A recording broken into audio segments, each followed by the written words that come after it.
Hey, hey, Blue Table fans! Oh, I didn't do the clap. I wasn't sure what I was doing. Was I doing Shockwave of Happiness? Or was I doing Demon Fire of Happiness? The Demon Fire burns! I'm so happy. Alright, let's do this. I got a lot of glare on my glasses. So guys, it's now year 2 in Salt Lake, and I am loving it. First off, I don't know if you know this, but I have a public web page that shows all the projects that we're working on. And if you book a project, it will show you the stage that your project is in, from the models are on the way to it's in digital photography. There's like 10 steps. And you can just go on there, you can look it up any old time. Now, what's funny is I only have like, I'm trying to get rid of the glare here. Hold on. It's not much better. Alright, so anyway, it's, so currently we have like 35, maybe 38 projects that we're working on.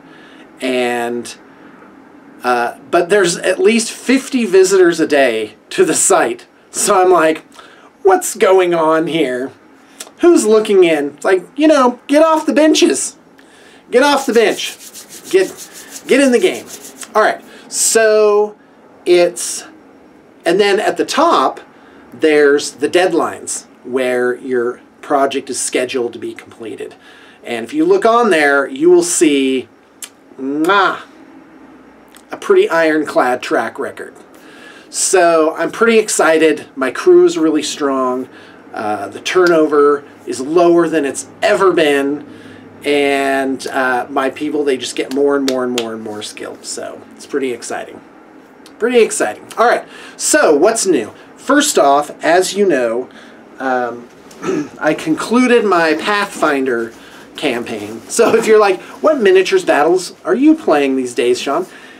It's Pathfinder, which is effectively a miniatures battles game. So, for example,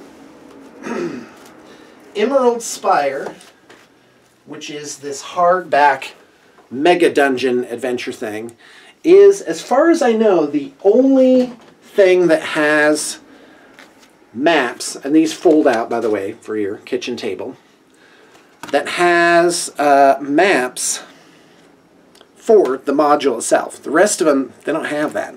And I wish they did. It would be a really great product. But I don't know. I don't think they make as much money on those. And now we're playing Starfinder. I know, I've said all this before. And I have some new stuff to show you, so don't worry. And so, but for the Emerald Spire thing, I painted up at least 200 some odd figures. Like bought, assembled, painted. Ah, so good. So fantastic. I'm actually, now that I'm not using them, I don't know, I'm thinking of putting them on the web store. And then now Starfinder, and I can't stop myself. I got to do miniatures for this too. So I got my group down to Gajo Games. By the way, a lot of great game shops in the Salt Lake area. If you're ever around here, it is... got to give some shout-outs. First shout-out is to Demolition Games.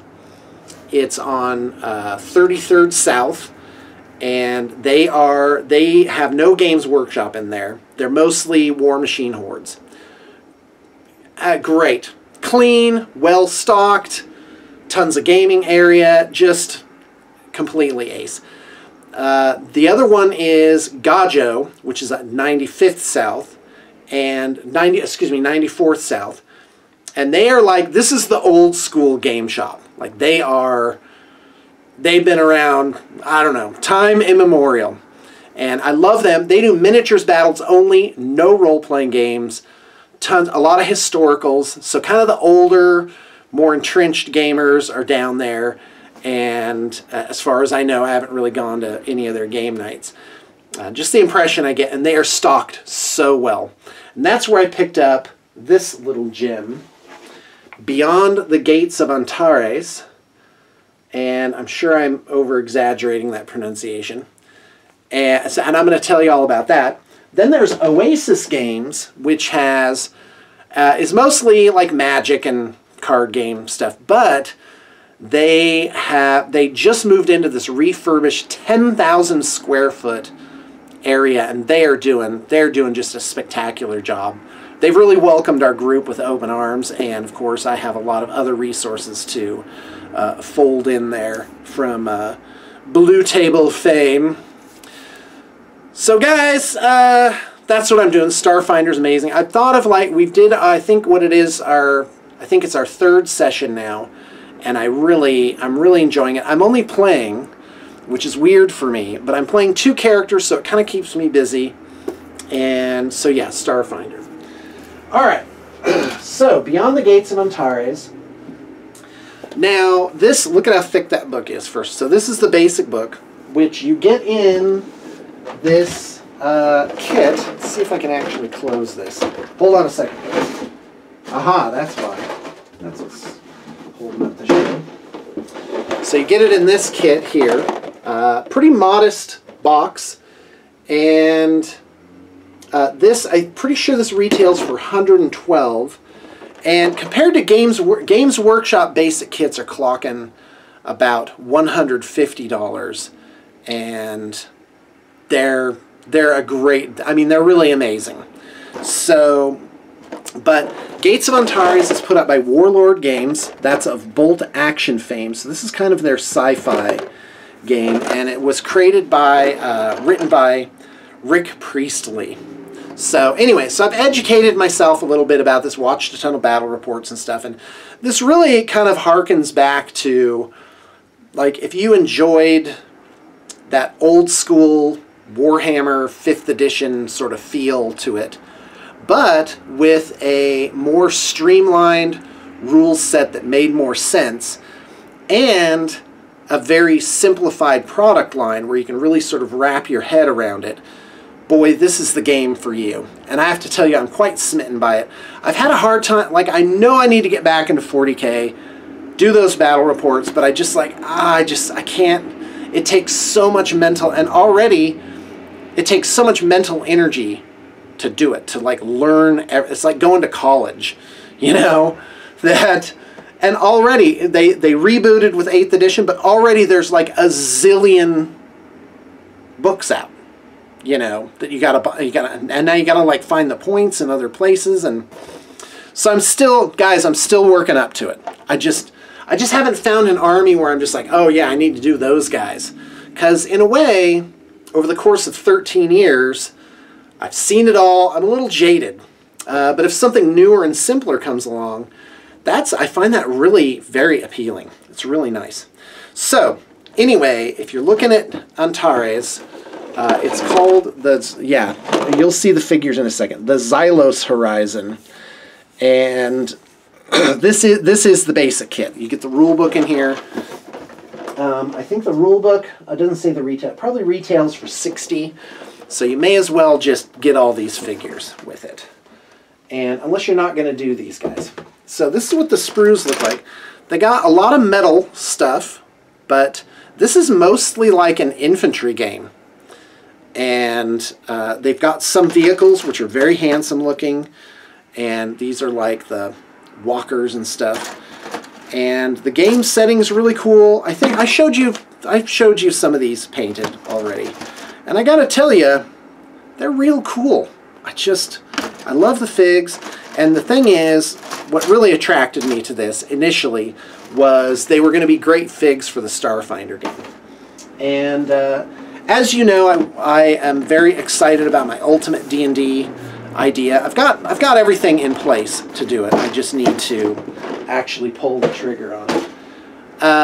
But I thought of maybe putting out, like just doing a week-long mini Valhalla thing. Again, focusing on role-playing with a group that would come out for that time, and do Starfinder instead.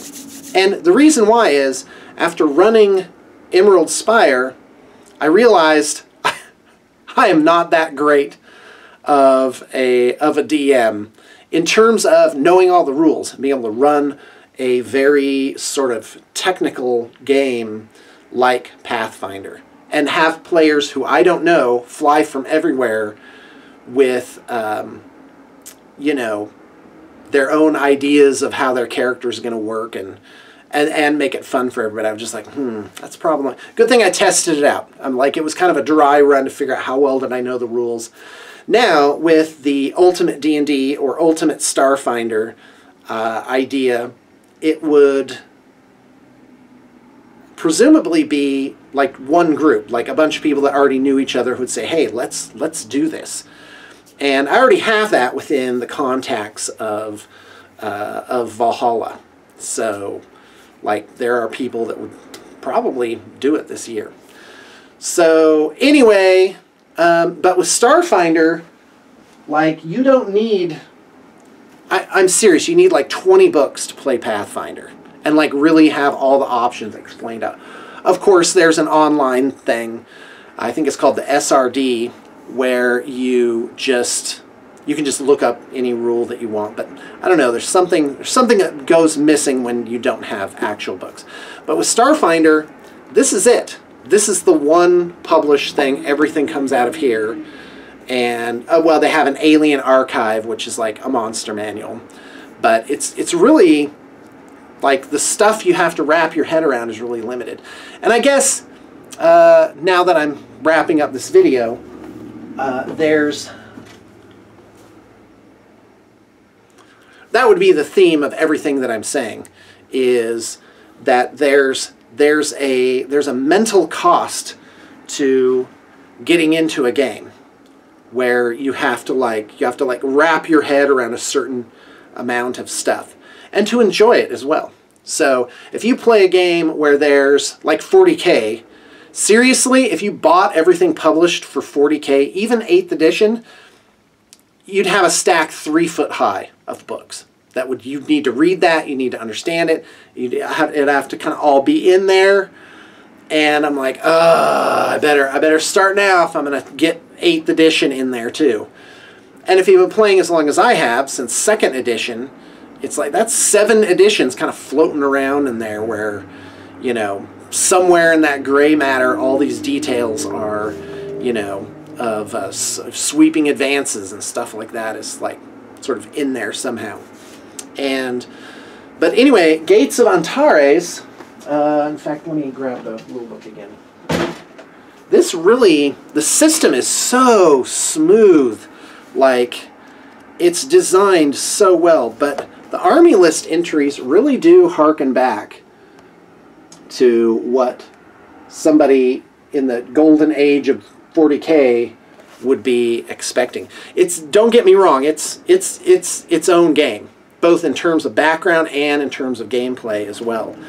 And I gotta tell you, it's really evocative. It's like the science fiction's a little harder, and in terms of gameplay, it's a lot smoother. I mean, this is really nice stuff, and yeah, I'm stoked. Can't wait to play it. But again, right now I'm just picking up the figures so I can have fodder for Starfinder. And of course, I already have figures. I already rounded up like 120 different just miscellaneous stuff for it. So it's pretty exciting. Alright guys, well that's my video for you today. I'm keeping you updated. Things at Blue Table Painting are going smoothly. I have peace in my life, and I can't imagine going back to the way it was before in my life when I didn't have the peace. It's right now it's just amazing. In fact, I should do more just like everyday videos and tell you a little bit about where I'm going and what I'm doing, because I have a lot going on. I mean, I'm out. Oh man, Salt Lake has just been a fantastic place to live. What a great experience. And I think I've got about 3 years more before I think I'm going to feel like I've seen it all. All right, well, thanks for tuning in, and check the liner notes for that email contact. And I would I'd love to do your project.